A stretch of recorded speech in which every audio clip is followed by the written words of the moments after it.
Ankita don't worry, सब ठीक हो जाएगा। सपना, हाय अंकिता। निखिल, बॉबी नहीं आया? नहीं सपना, अब उसे रोहित के पास से भगवान भी नहीं हटा सकता। बॉबी तब आएगा जब रोहित वापस से लौटेगा। पर निखिल भैया, बॉबी 36 घंटे से सोया तक नहीं। I know Ankita, don't worry. Doctors ने आज कहा है कि रोहित खतरे से बाहर है, इसलिए आज बॉबी को भी नींद आ जाएगी। और क्या कहा डॉक्टर्स ने? स्वप्ना, रोहित ने 6 चाकुओं के वार सह लिए, तो सर की चोट भी सह लेगा।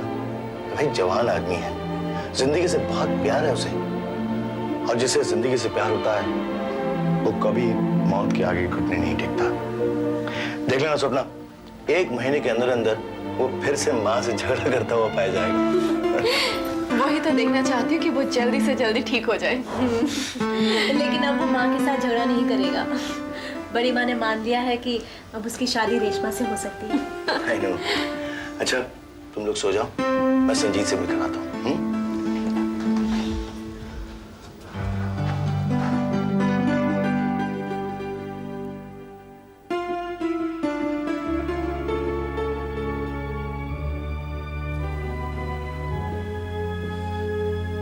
बड़ी माँ,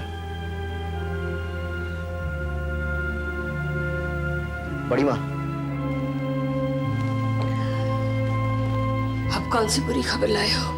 नहीं बड़ी माँ, नहीं।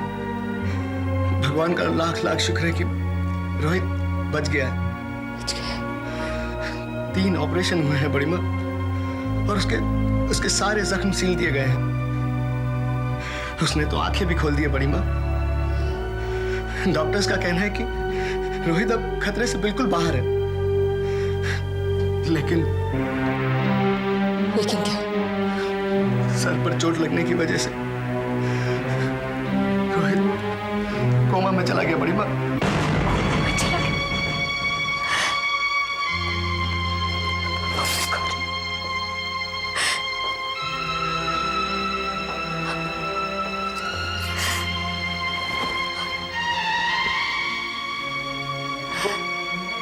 अपनी आंखें तो खोलता है बड़ी माँ, लेकिन फिर बंद हो जाती है।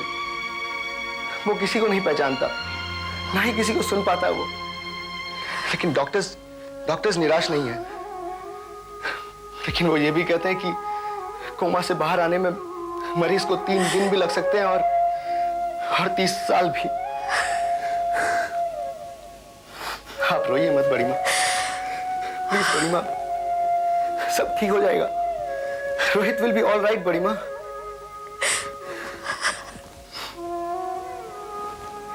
बड़ी माँ, आप रात भर सोई नहीं है, प्लीज थोड़ी देर।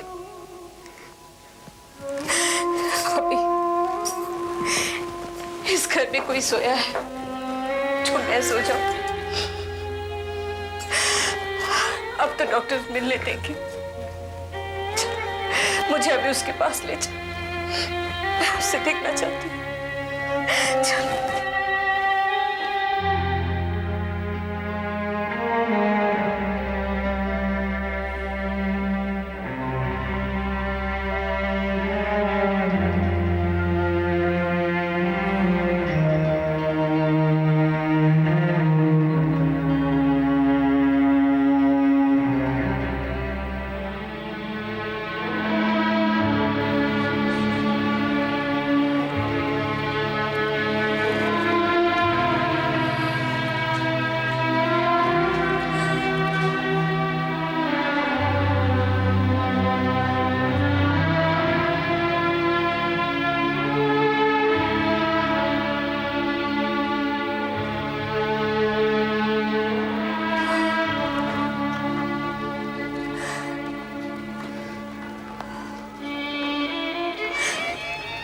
रोहित, रोहित बेटे। बड़ी माँ, बॉबी, मैं जानती हूँ ये बात नहीं करेगा, मगर मुझे तो बात कर लेने दे।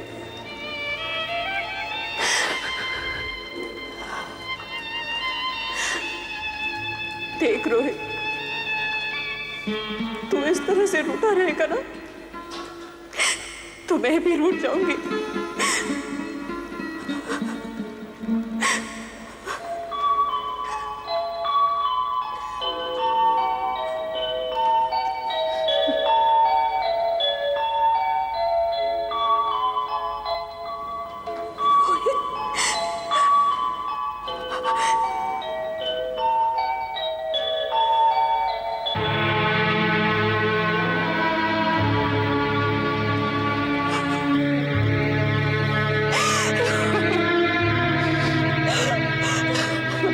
बड़ी माँ,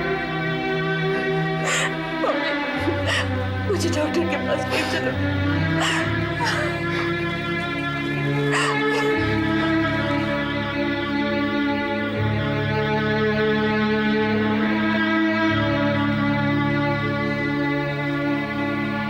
देखिए, भगवान पर भरोसा कीजिए, सब ठीक हो जाएगा। घबराने की कोई बात नहीं है, अक्सर ऐसा होता है। नमस्ते। बड़ी माँ, यही है डॉक्टर खान। इन्होंने ही रोहित का ऑपरेशन किया। बड़ी माँ, डॉक्टर साहब, आपको क्या लगता है रोहित? देखिए मैडम, मैं आपकी मरीज और दर्द को अच्छी तरह समझता हूँ। उसके जिस्म के घाव तो 15-20 दिनों में ठीक हो जाएंगे, लेकिन जो सर पर गहरी चोट लगी है उसकी वजह से दिमाग की एक नस फट गई है, जिसकी वजह से वो कोमा में चला गया है। उसकी इंटरनल ब्लीडिंग रोकने के लिए हम पूरी कोशिश कर रहे हैं। हम जानते हैं कि इंतजार बड़ा दुखदाई है, लेकिन इसके अलावा कोई चारा भी तो नहीं।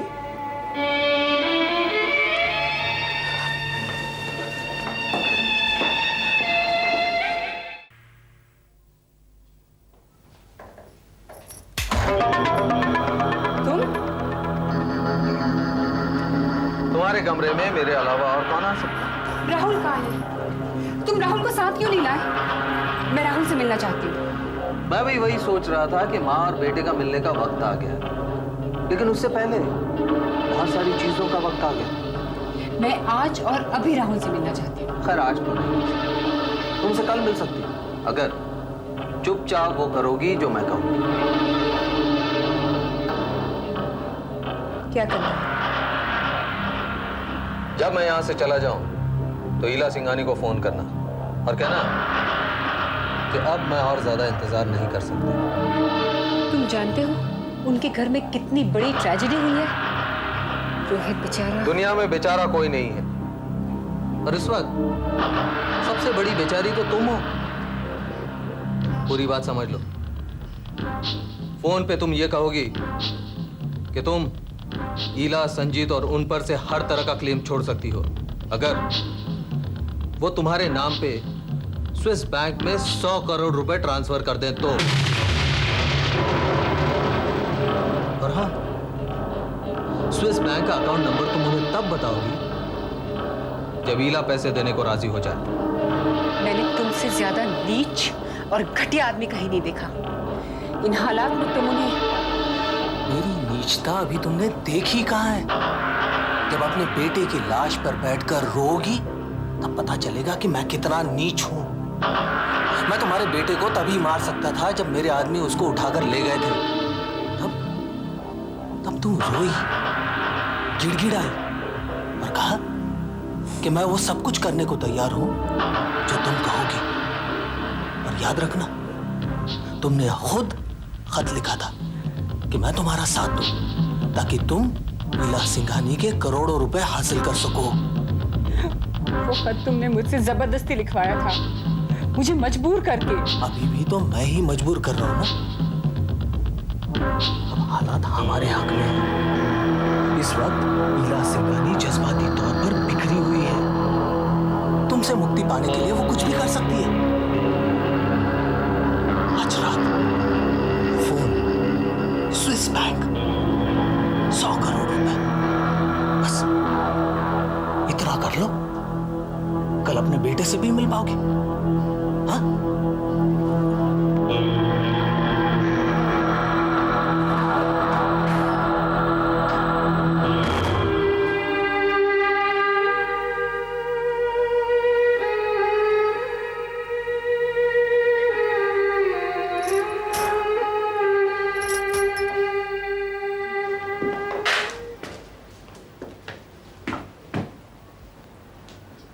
बड़ी माँ, बड़ी माँ, अगर आप आराम कर रही हैं तो मैं बाद में आता हूँ।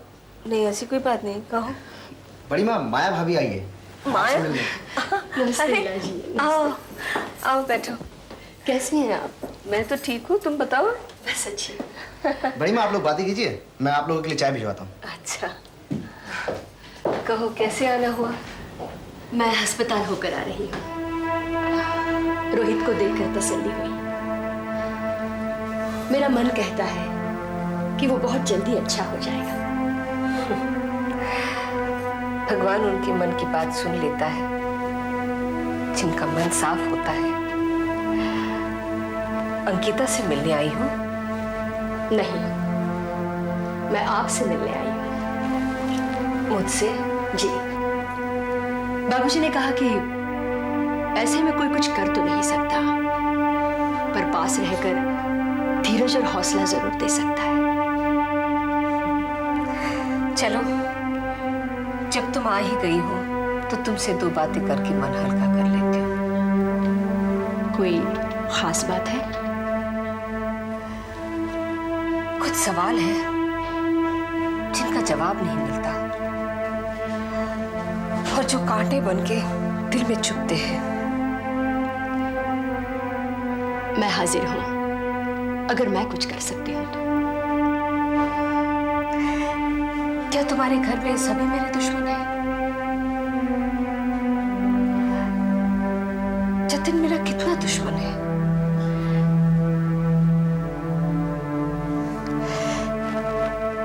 क्या जतिन को रोहित पे बहुत गुस्सा था? गुस्सा था, लेकिन माया, जो मैं पूछ रही हूँ उसी का जवाब देना। स्टे ऑर्डर मिलते ही क्या जतिन झुंझलाया नहीं होगा, गुस्सा नहीं दिखलाया होगा? वो बात तो ठीक है, लेकिन जो आप सोच रही हैं ऐसा जतिन कभी नहीं कर सकता। बाबूजी की तालीम में ऐसी कोई खोट नहीं कि जतिन ऐसी घटिया हरकत करे। खराब मशीनें सप्लाई करने की हरकत क्या घटिया हरकत नहीं थी? गोपाल के जरिए ये खबर तुम्ही ने भेजी थी ना? जी हाँ। तो ये साजिश जतिन की थी ना?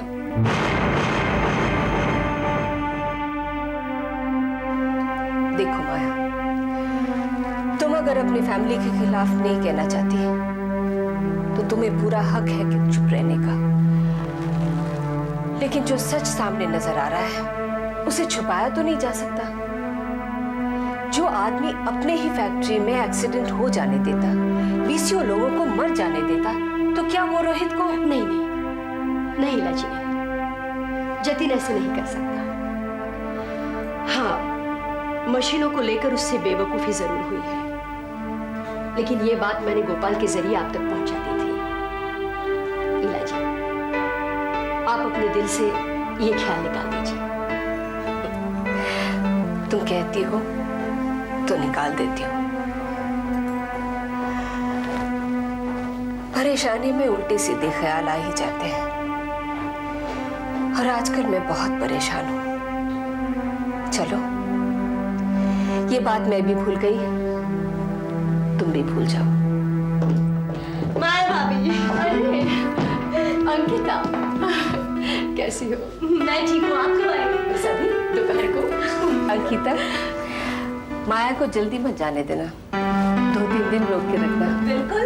और भाभी का ख्याल रखना तुम्हारा फर्ज है। जी बड़ी माँ। सुना। माया जाओ, अब आराम करो। चलो भाभी, और आप मेरे साथ मेरे ही कमरे में रहोगी। ऐसा? हाँ। बॉबी, हाँ? कोई नो एड्रेस? प्रॉब्लम।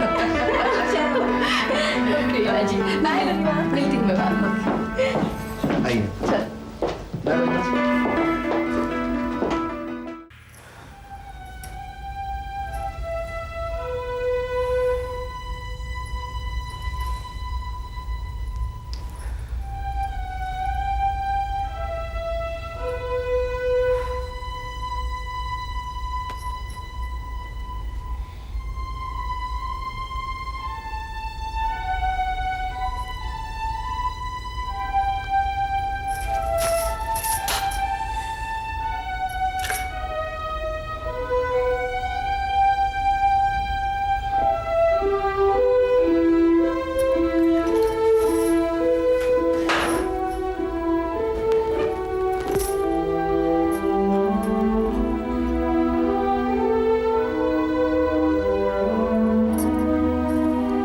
जी,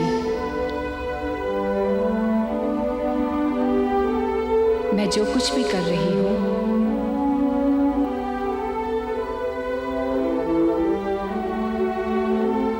अपनी मर्जी से नहीं कर रही।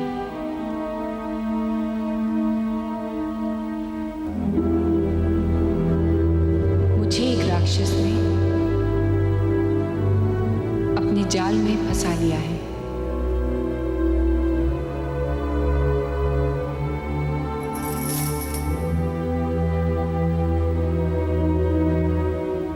मुझे अपनी परवाह नहीं, लेकिन राहुल उसके कब्जे में है।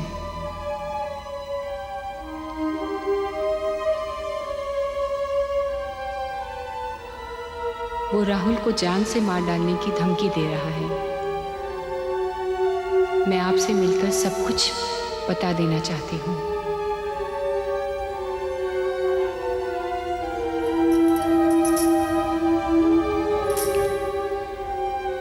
मुझे पैसे का लालच होगा, इस बात पर आपने कैसे विश्वास कर लिया?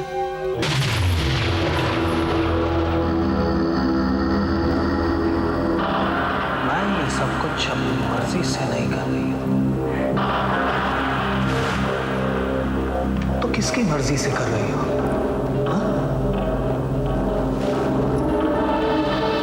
मुझे किसी राक्षस ने अपने जाल में फंसा दिया है। इस राक्षस का असली रूप तो अब तुम्हारा बेटा देखेगा। मैं तुमसे मिलना चाहती हूँ। मुझे पैसे का कोई लालच नहीं है।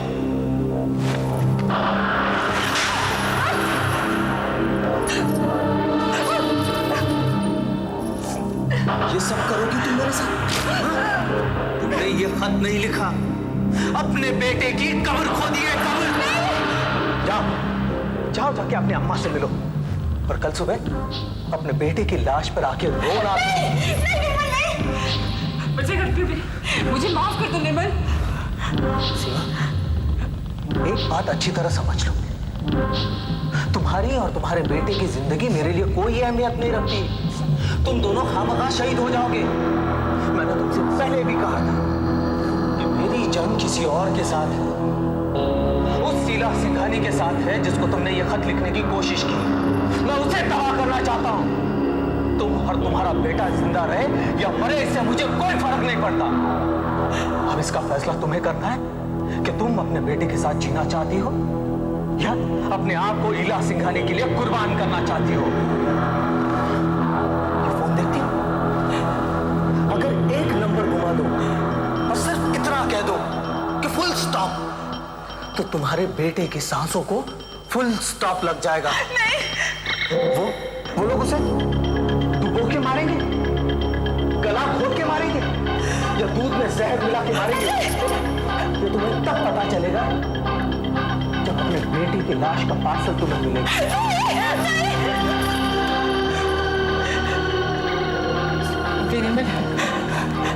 मेरी गलती की सजा मेरे बेटे को मत दो। फोन वापस करो। मुझे माफ कर दो। फोन वापस करो।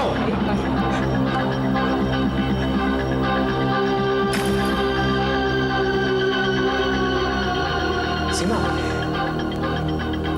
शायद तुम्हें ये नहीं मालूम कि जब मैं तुम्हारे बेटे के पास जाता हूँ तो हम दोनों एक ही थाली में खाना खाते हैं। वो मेरा इंतजार करता है। घर के छोटे से आंगन में हम दोनों बैडमिंटन खेलते हैं। और जब थक जाता है तो सोने से पहले मुझसे कहानी सुनता है। कभी कभी तो मैं उसे लोरी भी सुनाता हूँ। लिहाजा मैं भी नहीं चाहूंगा कि तुम्हारी बेवकूफी की वजह से उस मासूम बच्चे की जान चली जाए।